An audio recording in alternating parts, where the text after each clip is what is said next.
Corridor explained. In May 2026, Egypt and Eritrea signed a maritime transport agreement in Asmara. Egyptian state media framed it as a bold step toward enhanced connectivity, trade and Red Sea cooperation. High-level delegation emphasized logistical links between ports and broader economic horizons. Yet, as with previous Egyptian initiatives in the Horn and East Africa, the gap between announcement and substance invites scrutiny. This is not the launch of a transformative land corridor, but a limited shipping pact amid deep geopolitical tensions. Egypt's regional playbook often follows a familiar rhythm. Ethiopian moves on the Nile or ports trigger rapid diplomatic outreach to neighbors accompanied by sweeping promise of partnerships and corridors. Delivery, however, frequently lacks constrained. بالتقلنا انتاي زبلزلو بكل منقد كريكمي منغو يرتران قبت انت سقبر زمدنا ناي حسوتن ناي درامان دامبرا كون الناس تمركوسي ايكونن يمزبلو زلو دحن نكسمعكم بتهاجراو تلفزيون ستفني زنبر دما صحيح ترانسبورت نا يودب سممنت በሚል አዲስ ስምምነት ላይ መርሳቸው ይታወቃል በብዙዎች ዘንድ እንግዲህ ያልተቀደሰ ጋብቻ የሚል ተቀጽያ የተሰጠው ስምምነት መሆኑ ይታወቃል በርካታ ስምምነቶች ከዚህ በፊት ተደርገዋል በርግጥ በአንድም በሌላ ግን ከሁሉም በሚባል ደረጃ የኢትዮጵያን ብሔራዊ ጥቅም በተጻራሪነት የሚመለከቱ ስምምነት ሆነው ተመልክተናቸዋልና እንደው ከሰሞኑ እንዲህ አይነቱ የሁለቱ ጣምራ ጠላቶች እንቅስቃሴ ስምምነት ጀርባ ያለው ነገር ምንድነው ሊባል ይችላል አፎክ የማይተማመኑ ጓደኛሞች በየወንዙ ዳር ይማማላሉ ይባላል አይደለ የኤርትራና የግብጽ ጉዳይ ይሄንን ተረት እየመሰለ ነው እውነት ለመናገር ከ2019 የጎርጎሮሳውያን ዓመት ጀምሮ እስከ ዛሬዋ ቀን ድረስ 5 ያህል ስምምነቶችን ወታደራዊ ብቻ ስምምነቶችን አድርገዋል ማሰሪያው ወታደራዊ የሆነ የሰላምና ደህንነት ሌሎችን እጂ መጀመሪያ እዝን ሪዮ ዘለና ጉዳይ አብዘይ ውራይ ካም ሳክሳክ እንዳይ ከቢድ ነገር መሆኑ ንመገንዛብ የዘምጾ ዘሎ ኤርትራ ምስግብት ዝምድና ክትገብር it's just a normal thing ማንያቱ ኤርትራ ሉላዊት ሀገር ያ مسمن زمدنا تقبر انت عين زمدنا تقبر انت عين زمدنا يدواصا كندي زمدنا تقبر نيرتراز ملكت قدايو نيرتراز زمدنا تات بلصقنا بزعبو كفلاسف كترخلغا كند منتاي حبو اجندا قبل الايرترا خمزلوم مبرهي قال بغالو تري لهم ابزي قبل الايرترا زلوم اجندا انتاي مخانو نخد قمت ወይ ግምት አይደለካኒ በግልጽ ትሩ ያለው ኤርትራን ግብጽን ስለዚህ ተአማመኑ ዘይተአማመኑ ሩክስ ጽኒሖም የማ ቃል ክዳን ከገብሩ ዝፍትኑ ወይውን ከም በሐዲስ ስምምዕ ከፈራረሙ ዝፍትኑ ይብላሉ ቲ ዝመልሱ ያለው ታያቶም ድማ ዘይ ቅዱስ ኪዳን ይሎም ያም እነት ቪዲዮ አርስት ገረምሉ ተደሁሎም ስለዚህ እንታይ ማለት እዩ ኤርትራ ምስ ግብጽ ትገብሮ ሓደ ካፕቲ ከዕብዶም ዝደል ነገር እዩ ከመ ኤርትራው ድማ ብግምት አለ ኻትሩ የዘለካ ኤርትራ ምስ ግብጽ ትገብሮ ስለምታይ ይዕብዶም አሉ ክትብል ክትከላለካ ወይውን ብልጽግና ብለና አሽቃላል ክጻወቱ እንደም ዝደልዩ ከዓብዱ እንደሕር ደልዮም ታይ ክትገብራለካ ክጽለሉ እንደሕር ደሊ ኻዮም ታይ ክትገብራለካ መልሳ ፈሊኩም አለው ምሽ ኤግዛክትሊ ዛ ኤርትራ ዝገብሩ ዘሎ ይኻ ክትገብር ዘለካ that's it ነኤርትራ እዚ ዘሪዩና ዘሎ ቁጥዐ ክንዲ መንታይ ትክክለኛ ስጉምተ ኤርትራ ተወስድ ከም ዘላ ቫሊዴት እዮም ዝገብሩልና ዘሎ ስለምንታይ ንሳቶም በይና ያዘ ሀገር እዚያ መሻርክቲ የብላን መዛም ዝምድና የብላን ንሕና ምስ ኩስቶን ተጎራቢትና ኩስቶን መጋበሪያ ገይሩና መጺና ክንወራ ንኽሊና ዝብል ሕልሚ ስለ ዝነበሮም ኤርትራ ድማ ወታደራዊ ቁጠባዊ ሎጂስቲካዊ ናይ ትራንስፖርት ናይ ባሕሪ ናይ መሬት ዝምድናታት ትገብር ከም ዘላ እንድሕርዮም ናይ ብሓቂ ቅርጽ ኢሎም እዮም ዝተርፉ ዘለዉ ከምዚ ዓይነት ቅርጸት ኣይተረኣየን ግን ያ ጸላኢኻ ክቕረጽ ከሎ ምርኣይ እውን ሓደ ጽቡቕ ነገር ኮይኑ ይስምዓናኒ ንሕና ንዓታቶም ንኽንቀርጽ ኢልና እቲ መንግስቲ ኤርትራ ብዘይቃል ዓለም ብዙሕ ነገር ሓቢኡ ኣሎ እዩ ዝበሃል ካብዚ ምስ ግብፂ ተገይሩ ዘሎ ዝምድናታት ብዙሕ ነገር ዝሓብ ኣሎ ስለምንታይ ብዘይ ልቦም ኣብዘይ ዘይሓሰብዎ ውሳነ ከይኣቱ ክደግመ ኩሉ እቲ መንግስቲ ኤርትራ ገይርዎ ኣሎ ዝበሃል ስምምዓት ተሰሚዑ እሞ ብዘይ ልቦም ናብ ኩናት ክኣትዉ ይኽእሉ እዮም ንዑ ንኸትርፉ ክብሉ ዘይክእልዎ ክንሶም ብዘይ ልቦም ሞት ዘይተርፈኒ እንተኮይኑ ሕጂ ዘይፍትን ኢሎም ክመፁ ይኽእሉ እዮም ስለዚ ነቲ ነገራት ንኣብነት ኣብዚ ምስ ግብፂ ዝግበር ዘሎ ዘይዝረብ ዘሎ ኣገዳሲ ወታደራዊ ስምምዕ ተገይሩ ከም ዘሎ ይንገር እዩ and it's pretty sure ርግፀኛ ኮይንካ ብናይ ግብፂ ዓይኒ ክትሪኦ ከላ ብናይ ኤርትራ ይብለኩም ኣለኹ ኤርትራ በይና ክትምክት ትኽእል ሃገር እያ ብናይ ግብፂ ዓይኒ ክትሪኦ ከለካ ግን ምስ ኤርትራ ዝኾነ ይኹን ወታደራዊ ፓክት ስምምዕ እንተዘይገይሮ ፍርህናቶም እንታይ እዩ ኤርትራ ኣብ ገለ ፖይንት ፕሬዚደንት ኢሳያስ ቆልዓ ወዲ 12 ዓመት ኣይኮነን ድሕሪ ፕሬዚደንት ኢሳያስ ክመፅእ ዝኽእል መራሒ ነዛ ሕጂ ምስ ፕሬዚደንት ኢሳያስ ዘለና ዝምድና ዕድል ንረክብ ዶ ንኸውን ኢሎም እዮም ዝሓስቡ ሃገራትኩም እዮም ዝሓስቡ ሃገራት ብከምዚ ዓይኒ እዮም ዝሓስቡ ስለዚ ሕራይ ፕሬዚደንት ኢሳያስ ይርዳኣና እዩ ንረዳዳ ኣለና ድሕሪኡ ዝመፅእ ግን ንኢትዮጵያ ዝፈትሙ ራሓን ተመፀኸ እንታይ ንፈልጥ ወይ ንኢትዮጵያ ጥራይ ሓለፋ ክገብር ዝኽእል ተመፀኸ እንታይ ንፈልጥ ስለዚ ምስ ኤርትራ ከሎ ሕጂ ፅቡቕ ዝኾነ ዲልስ ክንገብር ኣለና ልዕሊ ኩሉ ድማ ወተሃደራዊ ዲልስ ክንገብር ኣለና ነቲ ረብሓናትና ብፍላይ ናብ ዓሰብ ገጾም ክገብርዎ ንዝኽእሉ እንተወሓደ ብዓለም ሕጊ ንክንከላኸል እንተደይኮነ ድማ ነቲ ኩነታት ብሓይልና ክንከላኸል ዘኽእለና መንገዲ ክንፈጥር ኣለና ብምባል ምስ ኤርትራ ከምኡ ክሓስቡ እዮም ተዛሓስብዎ ዘለዉ ድማ ንዓና እቲ ዝበለፀ ጉዳይ ክኸውን ከም ዝኽእል ምግንዛብ የድል ለዚህ ደግሞ የምትጠቀማቸው ሁለት ትልልቅ ከኢትዮጵያ የብሔራዊ ጥቅም በተጻራሪ ያሉ ጉዳዮች አሉ የቀይ ባህርና የአባይ ውሃ ፖለቲካ ጉዳይ ስለዚህ እነዚህን ታሪካዊ ሁኔታዎች እየተከተለች ሁልጊዜም ያልተቀደሰ የሚባለው የጂኦ ፖለቲካዊ ጥምረት ሲያሻት ከሶማሊያ ጋር ሲያሻት ቅድም አፈወርቅ እንዳነሳው ደግሞ ተደጋጋሚ በሚባል ዞር በተለይ አሁን የኢትዮጵያ የባህር በር ጥያቄ ወደፊት ከመጣበት ጊዜ ጀምሮ ተደጋጋሚ የሚባሉ መሰል ስምምነቶችን እንመለከታለን ማለት ነው ይሄ ቀጠናዊ ኢምፕሊኬሽኑ በጣም ግልጽ ነው ቀጠናዊ ያለመረጋጋትን በዘላቂነት መፍጠር የሚያስችል ነው አፍሪካ ቀንድ ለአፍሪካ ቀንድ ከም ትሪእዎም ዘለኹም ኣብዘይ ጉዳይካ ምፍልሳፍ ከም ንቡር ፋሽን ተወሲዱሉ ዘሎ ሃገር ኢና ንርኢ ዘለና ኤርትራ ምስ ግብፂ እንታይ ትገብር ንዓታቶም ዝምልከት ጉዳይ ኣይኮነን ወልፋሳትን ለኽባጣትን ስለ ዝኾኑ ጉዳይ ናይ ሃገሮም ሃገር እናተቓፀለት ከላ ሰብ ብጥሜትን ብካልእ ሽግራት እናሞተ ከሎ ኣከንዲ ፀገሞም ክፈትሑ ዝፍትኑ ኣብ ጉዳይ ናይ ኤርትራ ዘይተቐደሰ መርዓዶ ወላ ዘይተባረኸ ፍትሕ ክብሉ መዓልታዊ ግዜኦም ዘባኽኑ ዘለዉ እዮም ሓደ ካብቶም ፕሮፓጋንዲስትስ እኮ ኢልዎም እዩ ጋይስ ዲስ ኢዝ ቦሪንግ ኢልዎም ኣብዚሕኩም እኮ ኢልዎም ወላ ሓንቲ ፍረ ዘይብሉ በቅሒ ባሕሪ ብፅሓና ገለገለ ክትብሉ ኤርትራ መዓት ዲልስ ገይራ ኢልዎም أنا خايلة يا قدم أبيله أبي أحمدسي مستاريخ أب تاريخ تمليسنا هنريخ لنا هذا كابتوم ننا نتنا إيرتران نلولونتنا إيرتران دقيمنا أنا كان استماقرو نفس وكفس قمت دما كان بحدش كان ببون كنفلطون أدل زفتر النايو كنبل نخل زياك بالكلو كاب نفس الجميرة يخمزو زلو نتنا إيرتراك مسخلون اشتينيره بزح كم قال عزرا أخواني يروني دحريو قلت تقديسي أن التاريخ ناتنا نخم ببوغ لما لك زي وسطكم بزحات كما يلو قال لهم أن التاريخ قد أبيركم يسكن زنوركم كنت ديسا بكن أن التاريخ تمليسكم ببوغ بزح زي وسيدو أن التاريخ كما رامروز خالينا برد سهل أبك حبس جمر تريانس بزح أن التاريخ تمليسي أفتيس عن حدا زقبر زنبري أبو زنبر زنبري بزح تحسوها تابزا غريبا لكم الله توم تفلتوه مزخاخر غينكم الله أتم زي تفلتوا دما كان بحدش نخد فلتوا عدل فتير لكم الله أبي أحمد زفترة قات عمد ماي كمزي سلزي motivation is behind the alliance Eritrea Ethiopia Eritrea ግብፅን ዝገብርዎ ዘለዉ ዝምድና motivation ናቱ Egypt's historical foreign policy elite view Ethiopia as a primary adversary driven by radical nationalist narratives and the doctrine of no Nile no life Egypt زياتهم يحفرون يمكو كم strategy of manufactured instability global and economic implication كله ترى رعيو قبض أويان زقبرو وزلو نهاجر أو ربع عمن بس كورة بيت هاجر زمدنا يفتر له this is not your business this is nothing about you you're just insecure little immature politicians Eritrea لولاويت هاجريا Eritrea can sign deals with whoever it wants big, small, far, closer, it doesn't matter. ኤርትራ ምስ ደለየቶ ዝምድና ክትገብር ትኽእል እያ ካብ ርሑቕ ይምፁ ካብ ቀረባ ይምፁ ንኣሽቱ ይኹኑ ዓበይቲ ይኹኑ ንኤርትራ ዝኾነ ይኹን ፍሉይ ሞቲቬሽን ንኢትዮጵያ ክትብድል ገለመለ ዝበሃል ስ ትርጉም ዘይብሉ ዘረባ ኢና ና ኤርትራ ምስ ደለየቶ ስምምዕ ክትገብር ትኽእል መሪርኩም ዶ ግርም ክመረኩም እዩ ዘለዎ ምክንያቱ ሉላውነት ናይ ሃገር ዘይተኸብር ትሕር ኮይንካ ከምዚ ዓይነት ነገር ከጋጥም ከሎ ክመረካ ይኽእል እዩ ካልእ ለንከነ ኣብ ከባቢና ዝዝረብ ዘሎ ከረየኩም እየ because we are going to combine all these things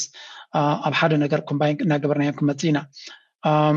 so ግብፂ ንረብሓ ትጓየላ ባቤል መንደብ ኣገዳሲ እናኾነ ይመፅእ ኣሎ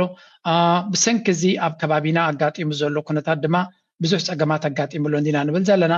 I was planning to share ነዚ መራሕዮም እስከ ንስማዕ እዩ የህገ መንግስት ማሻሻያ የተደረገው የመሪዎቹን የስልጣን ጊዜ ለማራዘም ነው 2 ተርም ስላልበቃቸው 3 እናርግላቸው 4 እናርግላቸው የእድሜ ልክ እናርግላቸው በሚል ነው ኮንስቲቱሽን የሚቀየረው የኛ ኮንስቲቱሽን ደግሞ የሚቀየረው እድሜ ገደብ የለውን የስልጣን ከባቢዎች በጊዜ ለመገደብ ነው ቦተም አፕ መሆኑ ብቻ ሳይሆን ስልጣንን በህግ ለመገደብ ያለው ኢንቴንሽን በራሱ የተለያየ ነው በኢትዮጵያ ህገ መንግስት ጠቅላይ ሚኒስትሩ ፓርቲው እስካሸነፈ ድረስና መምረጥ እስከቻለ ድረስ የጊዜ ገደብ የለበትም አሁን ባለው ህገ መንግስት አሁን እየተባየን ያለው ነው ግን ያ አደገኛ ነው እንገድብ ብለን ነው በብዙ ሀገራት ያለው ግን ከዚህ ተቃራኒ ነው ይሄ በራሱ ኢንቴንሽኑ አልወያየም ብሎ የሚያስቡ ሰዎች ራሳቸውን እንዲጠይቁ የሚያስገድድ ይመስለኛል አቢ እንታይ ብላሎ መስለኩም ኣብዚ ሕገ መንግስቲ ወይ ካነ ተቋም ናይቲ ሃገር ክንቀይሮ ንሓስብ ኣለና ንሕና ሕገ መንግስቲ ክንቀይር ንሓስብ ከለና ግን ካብ ካልኦት ኣፍሪካውያን ፍልይ ዝበለት ተሓሳስባ እዩ ዘለና ካልኦት ሃገራት ሕገ መንግስቲ ወይ ቋም ናቶም ክቀይሩ ክሓስቡ ከለዉ እቲ ኣብቲ ሃገር ዘሎ መራሒ ዕድመ ስልጣኑ ንምንዋሕ ንክልተ ተርሚ ጥራይ ክገብር ዘለዎ ዝብል ዝነበረ ንጅቡቲ ዝወቅስ ዘሎ ኣብ ዝቐረባ ሕገ መንግስቱ ከም ዝቐየረ እዩ ዝንገር ነዊሕ ዓመታት ኣብ ስልጣን ንክፀንሑ ኢሎም እዮም ዝቕይርዎ ንሕና ግን ሕገ መንግስቲ ነቶም መራሕቲ ገደብ ናይ ግዜ ክገብረሎም ኣለዎ ኣብ ዝብል ኣሚንና ኢና ንገብሮ ዘለና ስለዚ ንሕና ነቲ ዝበለፀ መንገድና ሓሰብና ከለና ነዚ ናትና ሓሳብ ብሕማቕ ዝጥምቱ ነፍሶም ጥራዮም ክፍትሹ ዘለዎም ይብል for whatever reason ንገለ ምክንያት ግን ንክንኣምኖ የሸግረና ኣሎ ስለምንታይ ምክንያቱ ክሰርቃካ ከሎ ዝረኣኻዮ ሲ ክመልሰካ ከሎ ክትኣምኖ ስለተሸግረካ ኣብይ ኣሕመድ ብዙሕ ግዜ ስለዝሓስበ ወላ ሕጂ ሓቂ ነገር ክገብር ይፍትን እንተሎ ከኣምኖ ዝኽእል ሰብ ንክህሉ ኣዝዩ ከቢድ እዩ ነዛ ሕጂ ዝብላ ዘሎ ዘረባ ድማ ንፅቡቕ ነገር ይሓሲቡ ኣሎ ኢልካ ንክትኣምን ከማን ከቢድ እዩ ለትሰይ ሎሚ ዕድመ ናይ ስልጣን ክንሕፅሮ ኢና ኢሉ ሕጊ ይቕይር ኣሎ ን6 ዓመት ን7 ዓመት ከተቀሳቅሶ ትኽእል እያ ድሕሪ 7 ዓመት ግን ሓድሽ ቋም ካይቕይር ሽዑ ድማ የናውሖ ስለዚ እንታይ ዓይነት ጌም ክፃወት ከም ዝኽእል ሰብሲ ይፈልጦ እዩ The goal is to move from unlimited term to legally bound leadership. Inclusive participation. The National Dialogue Commission is praised for a bottom-up approach. It involves farmers, pastoralists, and over 90% of the general population moving beyond elite table talks. So that is built بحفشة تي ናይ ዲያሎግ ኮሚሽን ናይ ዝርርብ ኮሚሽን ኢሉ ኣቆይምዎ ዘሎ ሲ ናይ ብሓቂ ካብ ታሕቲ ንኩሉ ህዝቢ ኢትዮጵያ ክሓቁፍ ዝኽእል 900 ድማ ካብቲ ነቲ 900 ህዝቢ ዝውክል ካብ ሓረስቶት ካብ ካልኦት ካብ ጓሶትን ገለን ዝመፀ እዩ እዚ ድማ ካብቲ ናይ ኢሊትን ምሁርን ወፃኢ ድማ ኢና ጌርና ዘለና ሕጂ ዘረባ እዚ ክትሰምዖ ከለካ ጥዑም ዘረባ ክመስል ይኽእል ንሓደ ኣብ ጋምቤላ ዘሎ ሓረስታይ ኣብዚ ናይ ኣብይ ኣሕመድ እንድሕሪ ኢቲኻዮ ኣብይ ኣሕመድ ብድጎማን ብገለን ክገዝኦም ኣይክእልን ኢልካ ክትሓስብ ትኽእል ምስ ኣብ ኢትዮጵያ ዘሎ ናይ ገንዘብ ፍቅርን ገለን it's possible ገንዘብ ክትገዝኦም ትኽእል ኢኻ ስለዚ ንኩሉ ህዝቢ ዝውክል ኣምፅእ ኣለኹ ክበሃል ከሎ ኩሉ ነገር ፅቡቅ ነገር ኣለዎ እንዲሁ ግን እቲ ፅቡቅ ነገር ድማ ምሁራት ክኾኑ ክኽእልሎም ለባማት ክኾኑ ክኽእልሎም ብቐሊሉ ክፅለዉ ዘይክእሉ ክኾኑሎም ናው እዚ ናይ ዲያሎግን ናይ ሰላምን ኮሚሽን ናይ ኣቢ ሓቅነት እንተዝህልዎ ኢትዮጵያ ትባሃል ኣይመሃለዎት ስለዚ whatever he says ትዝብሎ ዘሎ ዘረባ መብዛሕትኡ ግዜ ኣብ ኩንነት ዘየለ ነገር ምዃኑ ኩሉ ሰብ ይፈልጥ እንተዝነብር ነይሩ ኢትዮጵያ እዛ ሕጂ ንሪኦ ዘለና ኩነታት ኣይመሃለዎት ሃገር ንሓትሕዳ ትባሃል ኣይመሃለዎት ንጎምሸትን ኣብ ኢትዮጵያ this is what we see ነው መሳይ እንግዲህ ዛሬ በደቡብ ጎንደር የአማራ ፋኖ ብሔራዊ ንቅናቄ የበላይ ዘለቀ እዝ ብናት ወረዳ በብናት ከተማ ላይ ሰፍሮ የነበረውን የአገዛዙን ጦር ዙሪያው የሚገኙ ምሽጎችን አጥቅቶ በከተማዋ ውስጥ ዘልቆ በመግባት 38 የሚሆኑ የአገዛዙ ጥምር ጦርን መግደሉና ከዚህ ቁጥር በላይ መማረኩንና ማቁሰሉን መረጃዎችን ደርሰውኛል። በከተማዋ ላይ ከባድ ውጊያ ነው የተደረገው። እንግዲህ እቺ ብናት ከተማ የምትባለው በአዲስ ዘመን ከተማ በቅርብ ርቀት የምትገኝና ለደብረ ታቦር ከተማ ደግሞ እዚ ፋኖ እዩ ፋኖ ናይ ጎንደር ማለት እዩ ካብ መዓልትና መዓልቲ ዓወታቱ እና ሰፍሐ ዝኸይድ ዘሎ ማለት እዩ ኣብ ሓደ ሃገር ክንዲዚ ዓይነት ወታደራዊ ምንቅስቃሳት ክትርኢ እውን ተሸግር እዩ ስለዚ ኣብ ደቡብ ጎንደር ዝጋጥም ዘሎ ማለት እዩ ያ 20 ኪሎ ሜትር ካብ ደብረ ታቦር ዝበሃል ከተማ ኣብ ቀረባ ዘሎ ቦታታት እዮም መጥቃዕቲ ዘካይዱ ቀኒዮም ከባቢ 38 ወታደራት ቀቲልና higher number of ብዙሓት ድማ ክቆስሉ ኺሎም ይብሉ political impact. The attack disrupted ruling Prosperity Party officials who were preparing an election campaign. ብልጽግና ኣብቲ ከባቢቲ ንምርጫ ዝዳሎ ዝነበረ ኣብዚ ቀረባ መዓልታት ምርጫ ክካየድ ይብል ስለ ዘሎ ነቲ ምርጫታት ዝገብሮ ዝነበረ እውን ከም ዝፈሽል ከም ዝገበሩ እዮም ዝገብሩ ዘሎ ክላሽስ ከምኡ ድማ ኣብ ሰሜን ጎንደር ኣብ ሰሜን ሽዋ እውን ካልእ ውግእ ይካየድ ከም ዘሎ ከምኡ እውን engagement in Wallo and ወግዲ ኣብ ካልእ ቦታታት እውን ኣብ ብዙሕ ቦታ ውግን ዕግርግርን ይካየድ ከም ዘሎን ኣብ ብዙሕ ቦታታት ድማ ምስቲ ናይ ብልጽግና ሰራዊት ኣብ ምፍጣትን ኣብ ምትኳስን ኣብ ምግጣምን ከም ዘለዎ ቶም ፋኖ ኢና ንርኢ ዘለና ሃገሩ ከም ሓድር ዘይካለ ብዛዕባ ናይ እንዳማቱ ወደባትን ኣብ ደገ ባሕርን ክዛረብ ከሎሲ ክሓፍር ጥራይ ዝግብኦ ነይሩ ግን ኣብዛ ሃገር እዚኣ ሕፍረት እውን ስለ ዘይፍለጥ ብዙሕ ክትዛረቦም እውን ኣይትኽእልን ኢኻ ካልእ ኦፕሬሽን ሪጅናል ዳይናሚክስ እታ ሃገርሲ ኣብ ክብድ ዝበለ ኩነታት ከም ዘላ ብኩሉ መንገዲ ከረየኩም ክፍትነ ወረቅ ብድሮና ዝገብሮ ዘለውን ከረየኩም እየ ዛ በኩል የአብይ አህመድ አገዛዝ በቂም በቀል የድሮን ጥቃት መፈጸሙን ቀደም ሲል አንተም ጠቅሰኳል አሁንም አጠና ከም ትሪእዎ ዘለኹም አብይ አህመድ ብድሮናት ገይሩ ህዝቢ ይባድል ከም ዘሎ ድማ ኣብዚ ንርኢ ኣለና ስለዚ ናይ ብሓቂ ኣብዚ ሃገር እዚኣ ዘሎ ኩነታት ክብድ ዝበለ ምዃኑን እዚኣ እታ ኢትዮጵያ ትበሃል ብጀካ ዕግርግርን ኩናትን ካልእ ርግእ ዝበለ ቦታ እውን ዘይብላ ምዃና ብዙሕ ሃገራት ድማ ከም መጠንቀቕታ ዝህብዋ ዘለዉ እያ ነዚኣ ሃገር እዚኣ ዝመርሕ ዘሎ መራሒ ብዛዕባ ከባብያዊ ፀጥታን ድሕነትን ክዛረብ ከሎ ክሓፍር ጥራይ ዝግብኦ ከም ትሪእዎ ዘለኹም ኣብ ኩሉ ወገናት እቲ ናይ ብልፅግና ሰራዊት ክማረኽን ኢዱ ክህብን ዝውዕል ዘሎ እዩ ጀስት እዚ እቲ ፖለቲካዊ ኩነታት ናቱ ጥራይ እዩ ኣከምዚ ኩነታት ከሎ ብዛዕባ ምርጫ ብዛዕባ ምስግጋር ናይ መንግስቲ ብዛዕባ ዲሞክራሲ ብዛዕባ ገለመለ ንክዛረቡ ሕፍረትን ስክርታን ዘይብሎም እዮም ሓደ ግዜ ብዛዕባ ኢትዮጵያ ከንደኾኑ እዞም ሃገር እዚኦም ብዛዕባ እቲ ሃገር እውን ይሓስቡ እዮም ንክትብል ደገድደካ ኩነታት ኣሎ ብሓቂ ብዛዕባ እቲ ሃገሮም ይሓስቡ ዶ እታ ሃገር እዚ ክንዲዚ ዝኣክል ብረት ሒዙ ዝዋጋኣካ ዘሎስ ከመይ ጌርካ ኸ ንሓዋሩ ክትቅፅል ትደሊ ኢትስ ጀስት unbelievable ስለዚ ብፍላይ ፋኖ ዝበሃል በፂሕዎ ዘሎ ደረጃ ድማ ትሪእዎ ዘለኹም እዩ ዘገርምን ዘስደምምን እዩ ካልእ ናይ ቁጠባ ኩነታት ካ ክንሰምዕ ለንቀናይ ሓንቲ ንዓይ ዘገረመትን ቪድዮ ሰሚዐ ዘለኹ ምን ይበላሉ ዛሬ በልቶት ሲያድሩ ምን ይበላሉ አዲስ አበባ ውስጥ እውነቱን ለመናገር እንደው ሌላ ምክንያት ምን እንደሆነ አላውቅም ጎዳና ላይ ወጥቶ ምግብ የሚያስለምን ምንም ምክንያት የለም ቀን የጣላቸው ሰዎች ቀን ባነገሳቸው ገዢዎች ፖሊሲ ለድህነት ተዳርገው ነገስ ልጅን ምን አበላት ይሆን ብለው ሲጨነቁ የሚታየውን ዶክመንተሪ የሰራው ቻናል 4 የተሰኘው የእንግሊዝ ቴሌቪዥን ነው። በአዲስ አበባ ለመለመን የሚያበቃ ምክንያት የለም እያሉ በመናገር ረሃብተኞች ዳቦ ካጡ ለምን ኬክ አይበሉም ያሉትን ፈረንሳዊት ማሪያ አንቶኔትን የሚያስንቁ ከንቲባ የሚያሳዩት ደግሞ እነ ፋና ቴሌቪዥን ናቸው። አዳነች ይህን ንግግር በዚህ መልክ ሲናገሩ የከተማ ነዋሪን አፈናቅለውና ስራ አሳጥተው የበተኑና ያደህዩ በዚህም በየቤቷ ድህነት አስፋፍተው ብዙ ለማኞችን የፈጠሩ አይመስሉም። ከዚህ የከንቲባዋ ንግግር ጀርባ ግን የበዙ ጥፋቶችና ክፋቶች ሲፈጸሙ ከርመዋል። ሰዎች ከምዚያ ዛንታናያ ፈረንሳዊት ጓል ንጉስ ባንሲ እና ንዝበሉስ ከክ ዘይበልዑ ዝበለቶይ ጉዳይ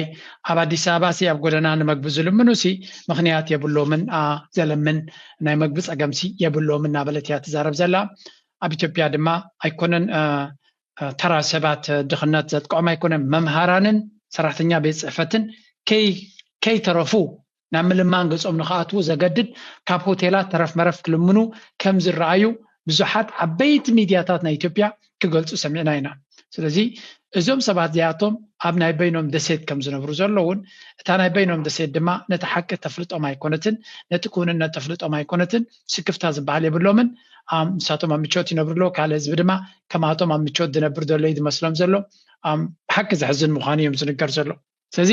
ኢትዮጵያ በዚ ናይ ኮሪዶር ጥራይ ብምባል ኣብ ኣዲስ ኣበባ ክንደይ ሰብ እዮም ካብ ንብረቱ ካብ ሂወቱ ፋሕፋሒት ይብሉ ዘሎ ስለዚ ምንሃር ናይ ዋጋታት ናይ ተዓዲ ኣዝዩ ኣሰምባዲ ኣብ ዝኾነሉ ዘሎ ግዜ ገዛኻ ፈሪሱ ኪድ ውፃእ ክብልካ ከለዉ ማብ ዝኾነ ኺድ ክብልካ ከለዉ ኣሚን ኢትዮጵያ ዓብ ሃገር እዩ ኣዲስ ኣበባ ጥራይ ዓብ ሃገር እዩ ገዛኻ ፈሪሱ ኣብ ጫፍ ናይ ኣዲስ ኣበባ ኪድ እንድሕር ኢሎምካ ስራሕካን ገዛኻን ፈፂሙ ዘይተሓሓዝ ኮይኑ ከይፈተኻ ካብ ስራሕካ ክስጎግ ትኽእል ኢኻ ወይ ግዳም ሓደር ክትከውን ክትኽእል ኢኻ ምክንያቱ እቲ ከተማ ዓብ ስለ ዝኾነ ተንቀሳቂስካ ተጣፊእካ ክትገብሮ ትኽእል ነገር ፀቢብ እዩ ስለዚ ከም ትሪእዎ ዘለኹም እቲ ዝፈጥርዎ ዘለዉ ፀገም ብፍፁም ዝርድኦም ህዝቢ ይኮኑ እቶም መራሕቲ ኣብ ኢትዮጵያ ዘለዉ ኣብይ ኣሕመድ ክዳኑ ረይዎ ኩነታቱ ረይዎ the guy is really in a different world ኣብ ካልእ ዓለም ኣብ ካልእ ኩነታት እዩ ዝነብር ዘሎ ስለዚ እታ ዘመሓድራ ዘሎ ሃገር ዝበዝሑ ካልኣይ ቀያር ክዳን ዶ ይብሎም እዮም እቶም ህዝቢ ኣዝዩ ሕልፍ ዝበለ ድኽነት ዘለዎ ሃገር እዮም